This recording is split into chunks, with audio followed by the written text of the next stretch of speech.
This was one of the main ISIS security buildings here in Tal Abyad, a town that was just liberated a few days ago by the Kurdish fighting force, the YPG, a small unit of Arab rebels, and instrumental in it also were coalition airstrikes as the forces were approaching Tal Abyad. Inside, very prominent, the black ISIS flag.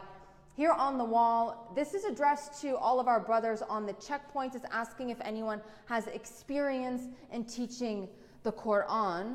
In these back rooms, there are various other papers, administrative pamphlets, booklets that have been left behind, and of course, the ISIS flag again.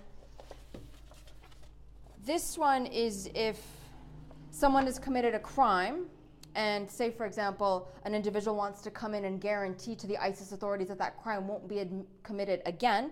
This is the form that they would fill out. It's just a small indication of how much ISIS did run itself like a fairly well-organized state. People that we've been speaking to, and most of the residents have yet to return, were talking about how difficult life under ISIS was. They only stayed here because they didn't want to live as refugees, but many people did flee.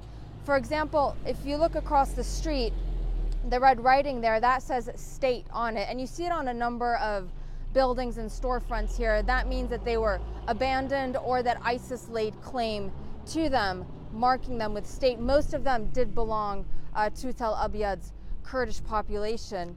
And there's horrific stories everywhere. There's a square that's called the Square of Death. There's a cage that people were telling us individuals who had committed minor crimes like smoking in the street would get put into for a few days.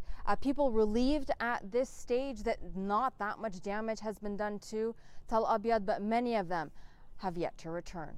Arwa Damon, CNN, Tal Abyad, Syria.